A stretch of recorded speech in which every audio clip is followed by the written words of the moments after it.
Film ini mengisahkan perjalanan seorang ayah bernama Hans dan putranya Max yang melarikan diri dari kejaran Gestapo karena dituduh menyebarkan propaganda komunis di Jerman menjelang Perang Dunia Kedua. Dalam pelarian ke Perancis, mereka terpisah dan mengalami serangkaian peristiwa dramatis, termasuk penangkapan, penyamaran, hingga bertemu dengan tentara Nazi. Di tengah perang dan kehancuran, kisah ini menggambarkan perjuangan mereka untuk bertahan hidup dan kembali bersatu, dibantu oleh warga sipil yang ikut terdampak oleh konflik. Cerita ini berlatarkan masa invasi Jerman ke Perancis pada tahun 1940, tepatnya saat operasi militer besar yang dikenal sebagai Fall of France. Pada periode ini, banyak warga sipil Perancis mengungsi dari desa-desa yang dilewati pasukan Nazi. Sebelum lanjut, sebaiknya kalian subscribe dulu, agar tidak ketinggalan cerita seru selanjutnya. 1 tahun sebelum Perang Dunia Kedua pecah di Jerman, sebuah keluarga kecil yang terdiri dari seorang ayah bernama Hans dan anak laki-lakinya Max, terlihat menjalani hari seperti biasa. Hingga sebuah telepon tiba-tiba berdering, menjadi pertanda bahwa Gestapo sedang dalam perjalanan. Tak lama berselang, mereka benar-benar datang dan langsung menggerebek apartemen milik Hans.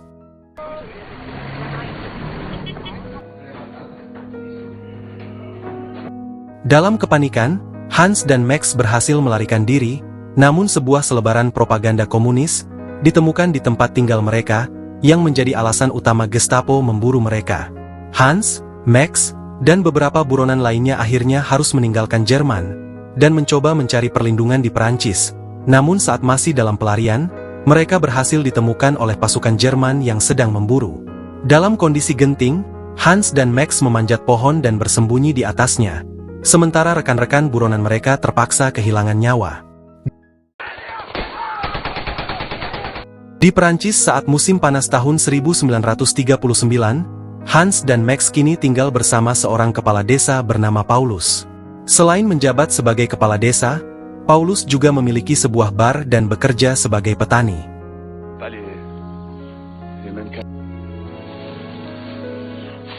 Mereka hidup sederhana di sebuah desa kecil yang berjarak sekitar 25 km dari kota Arras. Suasana di desa itu terasa damai dan tentram, setidaknya sebelum invasi Jerman ke Perancis benar-benar dimulai. Dalam masa itu, Hans melarang anaknya berbicara menggunakan bahasa Jerman, sebagai upaya untuk menyamarkan identitas mereka. Suatu hari, mereka berdua duduk diam di sebuah taman makam, tempat peristirahatan para pahlawan Perang Dunia Pertama. Max mengatakan bahwa kuburan justru memberinya rasa damai, seolah tempat itu membuatnya merasa tenang. Setelah seharian bekerja, Hans mengajak Max bermain di bar milik Paulus, dan malam itu mereka semua larut dalam kesenangan, berdansa sambil menikmati alunan musik yang mengisi ruangan.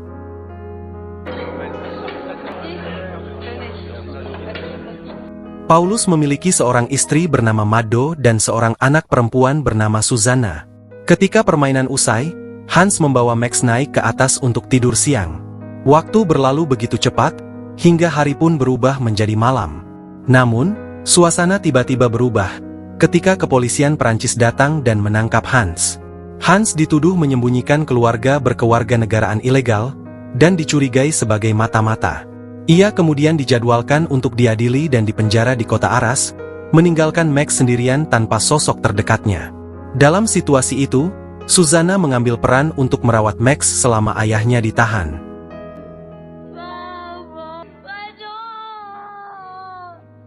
Sembilan bulan setelah Perancis secara resmi menyatakan perang terhadap Jerman, pasukan Jerman mulai mendekat, dan sudah berada tepat di depan gerbang kota Arras. Sesuai kesepakatan yang telah dibuat sebelumnya, seluruh warga Perancis di wilayah itu diminta untuk segera meninggalkan rumah mereka, dan berpindah ke tempat yang lebih aman. Sebuah kota bernama Dieppe, yang terletak di pesisir Normandia, dipilih sebagai tempat pengungsian. Begitu Paulus menyampaikan pengumuman tersebut, semua warga mulai bersiap, meninggalkan rumah dan ladang yang telah mereka rawat selama bertahun-tahun. Dengan berat hati, mereka harus pergi dari tempat yang telah menjadi rumah sejak sebelum Perang Dunia Pertama dimulai.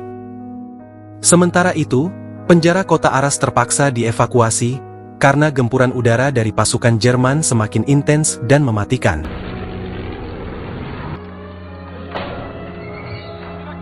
Para tahanan serta warga kota berhamburan ke segala arah, di tengah kepanikan yang melanda, dan berusaha menyelamatkan diri dari serangan udara yang tiada henti. Dalam kekacauan itu, Hans menemukan sebuah gorong-gorong dan segera masuk ke dalamnya untuk berlindung. Tanpa diduga, di dalam gorong-gorong itu Hans bertemu dengan seorang tentara Britania Raya asal Skotlandia, yang sedang dalam perjalanan menuju Dunkirk untuk proses evakuasi. Namun belum sempat mereka bergerak jauh, pasukan Jerman telah bersiap dengan senapan mesin dan langsung menyerang secara membabi buta. Seluruh tentara Britania Raya yang bersama sang kapten tewas di tempat, dan menjadi sasaran empuk dalam penyergapan tersebut.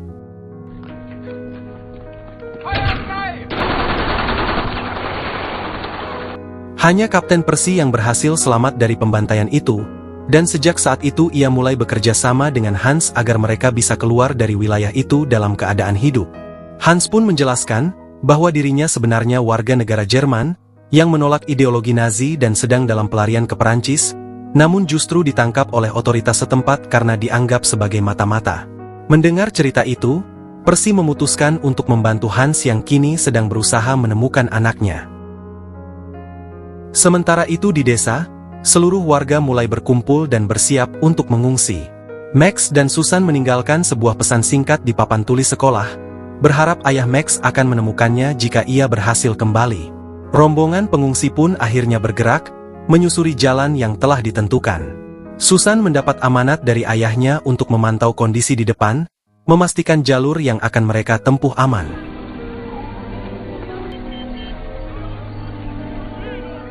Di sepanjang perjalanan, mereka melihat banyak warga dari desa lain yang juga ikut mengungsi. Melihat situasi yang semakin ramai, mereka sepakat untuk mengambil jalur alternatif agar tidak bergabung dalam rombongan besar, demi menghindari kemungkinan diserang atau terlambat dalam perjalanan menuju tempat yang lebih aman. Sementara itu, Hans dan Percy akhirnya tiba di desa yang mereka tuju, namun sayangnya mereka terlambat karena desa itu telah kosong. Semua warga sudah pergi meninggalkan tempat. Hanya satu orang yang tertinggal, seorang pria bernama Albert, yang rupanya tertidur di gudang wine miliknya saat evakuasi dilakukan. Celakanya, Albert sama sekali tidak tahu kemana seluruh warga desa mengungsi. Karena mengetahui bahwa Kapten Percy berasal dari Skotlandia, Albert memberikan sebuah bagpipe, yaitu alat musik tradisional khas Skotlandia. Ia bercerita bahwa pada tahun 1917, orang tuanya pernah menyembunyikan seorang perwira asal Skotlandia selama Perang Dunia Pertama, dan sebagai bentuk terima kasih, sang perwira menghadiahkan bagpipe itu sebagai kenang-kenangan. Sejak ditugaskan ke Perancis, Kapten Percy sudah kehilangan 143 anak buahnya, setelah seluruh dokompinya hancur tanpa sisa. Keesokan harinya, Hans menuliskan sebuah catatan dan meninggalkannya di kantor desa, berharap bisa menemukan petunjuk kemana arah pengungsian warga. Namun pencariannya tidak membuahkan hasil. Ia kemudian masuk ke dalam ruang kelas dan di sana ia menemukan sebuah pesan di papan tulis.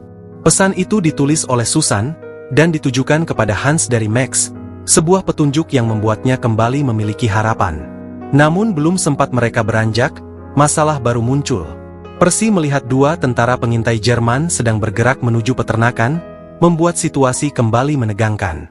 Tanpa pikir panjang, Percy segera menarik Hans dan mengajaknya untuk bersembunyi. Namun celakanya, kedua tentara Jerman itu mulai curiga, karena secara tidak sengaja, mereka menemukan sebungkus rokok asal Inggris, sebuah petunjuk yang bisa membahayakan nyawa Percy dan Hans.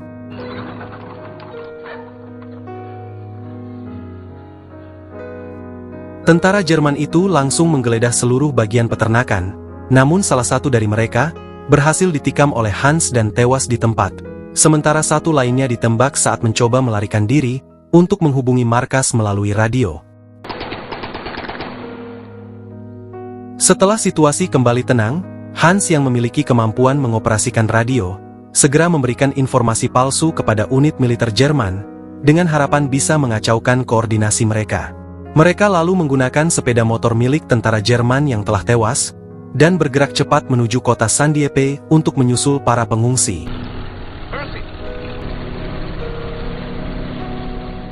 Di sisi lain, rombongan warga desa yang dipimpin Paulus, kembali melanjutkan perjalanan mereka menuju tempat yang lebih aman. Susan seperti sebelumnya, kembali mendapat tugas untuk mengintai jalur di depan rombongan. Namun kejutan mengerikan menanti. Saat Susan sampai lebih dulu, ia mendapati bahwa warga dari rombongan depan telah dibantai habis oleh pasukan bersenjata Jerman. Tanpa menunda waktu, Susan segera kembali dan melaporkan situasi kepada Paulus.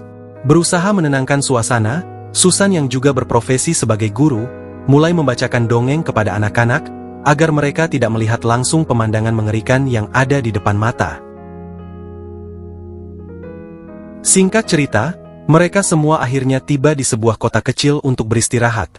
Namun keadaan di sana tidak jauh berbeda. Banyak warga kota yang juga sedang mengungsi, dan sebagian dari mereka bahkan sudah tewas di perjalanan. Sebagai kepala desa, Paulus berinisiatif mencari makanan untuk warga yang ia bawa. Namun ia dikecewakan saat mendapati harga bahan makanan yang melambung tinggi, karena ulah oknum yang mengambil keuntungan dari situasi darurat ini. Rasa kesal tak bisa ia sembunyikan. Sementara itu Susan terus mencari keberadaan Max yang sempat terpisah. Akhirnya ia menemukannya sedang berada di sebuah sekolah, tempat Max meninggalkan pesan lagi untuk ayahnya, berharap satu saat nanti Hans benar-benar datang. Di dalam sekolah itu, terlihat sejumlah anak-anak yang kehilangan orang tuanya selama perjalanan pengungsian. Wajah mereka menunjukkan kebingungan dan duka yang mendalam. Sementara itu, Hans bersama Percy dan rekan-rekannya juga tiba di sebuah kota yang tampak sunyi, nyaris mati tanpa tanda-tanda kehidupan. Hans segera memeriksa sekolah terdekat, berharap menemukan jejak Max, namun tidak ada satupun pesan yang tertinggal, menandakan bahwa rombongan Max tidak sempat singgah di kota tersebut. Saat mereka hendak mengisi bahan bakar, pasukan Jerman tiba-tiba datang, dan membawa sejumlah tahanan asal Perancis berkulit hitam. Rupanya tujuan mereka di kota itu adalah untuk membuat film propaganda. Para tahanan dipaksa berpura-pura bertempur, menggunakan senapan kosong hanya demi kepentingan visual yang menipu kenyataan.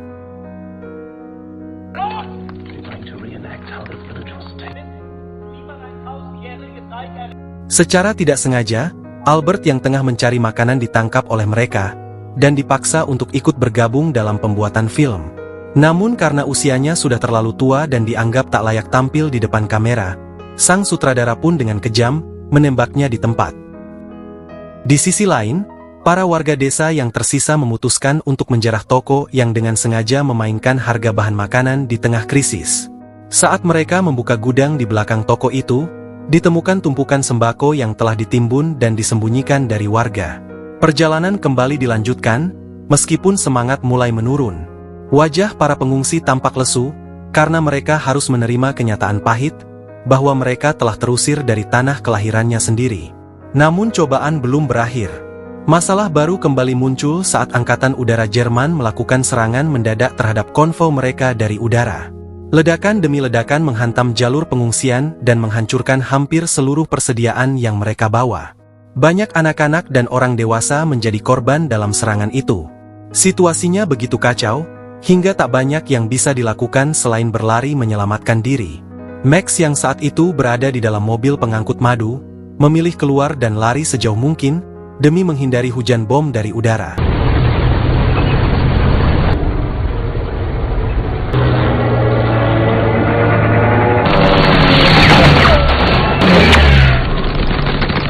Sementara itu, Hans dan Percy rupanya berhasil lolos dari patroli tentara Jerman.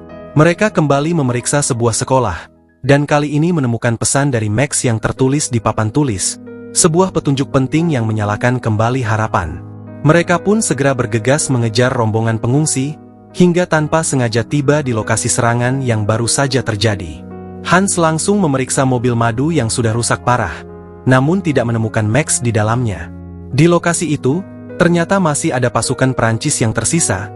Mereka sedang menyiapkan barikade terakhir untuk menghadang divisi Panzer Jerman yang diperkirakan segera datang. Seorang perwira Perancis sempat mengatakan bahwa mereka baru saja membantu satu konvoi menyeberangi Sungai Somme, meskipun beberapa dari mereka gugur akibat serangan udara saat proses evakuasi berlangsung. Hans yang tidak ingin kehilangan harapan memutuskan mengunjungi area pemakaman untuk memeriksa kemungkinan terburuk. Ia mencemaskan jika Max telah menjadi korban dan dikuburkan di sana. Namun setelah mencari cukup lama, ia tidak menemukan jasad anaknya, dan itu menjadi satu-satunya kabar baik yang masih bisa ia genggam. Dalam situasi yang semakin genting, Percy dan Hans akhirnya memutuskan untuk berpisah. Percy memilih tinggal untuk membantu para prajurit Perancis mempertahankan posisi, sementara Hans melanjutkan pencarian putranya. Sebelum benar-benar berpisah, Percy menyerahkan sebuah alamat di London kepada Hans, sebuah tempat yang bisa menjadi titik akhir pertemuan mereka, jika semuanya berjalan lancar. Jika Hans dan anaknya berhasil selamat, Percy berpesan agar Hans mengunjungi alamat yang telah ia berikan di London, tempat yang bisa menjadi penghubung terakhir mereka di tengah kekacauan ini.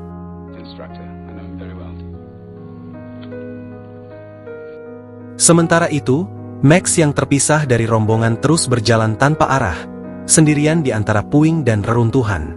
Dalam perjalanannya, ia menemukan beberapa mayat dari pasukan Jerman yang gugur di medan tempur. Secara tidak sengaja, Max bertemu dengan seorang tentara Jerman yang sekarat, tergeletak dengan luka parah di tubuhnya. Karena Max mampu berbicara dalam bahasa Jerman, tentara itu mengajaknya bicara, mungkin hanya untuk melepaskan sedikit beban sebelum ajal menjemput. Dalam percakapan terakhirnya, tentara itu menitipkan sebuah dompet, dan memohon agar Max mengantarkannya kepada keluarganya di Jerman. Merasa tidak tahu lagi harus kemana, Max memutuskan untuk pergi ke Taman Makam Pahlawan, tempat yang selalu memberinya ketenangan, dan ia berharap jika ayahnya masih hidup mereka akan bertemu di sana. Di sisi lain, Hans yang sudah hampir putus asa dan kehilangan arah juga menuju taman yang sama. Tak disangka, di sanalah mereka akhirnya bertemu kembali. Hans pun memeluk Max dengan erat, tak percaya bahwa anaknya masih hidup. Ia sempat berpikir mereka tak akan pernah dipertemukan lagi. Max pun mulai bercerita tentang pertemuannya dengan tentara Jerman yang sekarat, lalu menyerahkan dompet yang dititipkan kepadanya. Dari situ, Hans mulai memikirkan sebuah ide yang bisa saja menjadi jalan keluar dari semua ini. Sementara itu, rombongan warga desa masih harus bergerak, walaupun rasa lelah dan putus asa semakin terasa. Tiba-tiba, kendaraan lapis baja milik Jerman melaju dengan kecepatan tinggi, melewati mereka tanpa bisa dihentikan. Di antara kekacauan itu, sang sutradara film propaganda kembali hadir, dan merekam ekspresi warga yang sudah kehilangan harapan. Karena Jerman telah mendahului mereka, dan Dieppe tampak tak lagi aman, Paulus memutuskan untuk kembali ke desanya. Menurutnya, bertahan di rumah sendiri lebih baik daripada hidup sebagai pelarian. Meski begitu, beberapa keluarga tetap memilih melanjutkan perjalanan menuju Dieppe, karena mereka tidak yakin apakah rumah mereka masih ada atau sudah hancur dihantam perang. Susan tampak sangat kehilangan, ia tak tahu di mana Max berada, dan rasa khawatir perlahan menguasai pikirannya.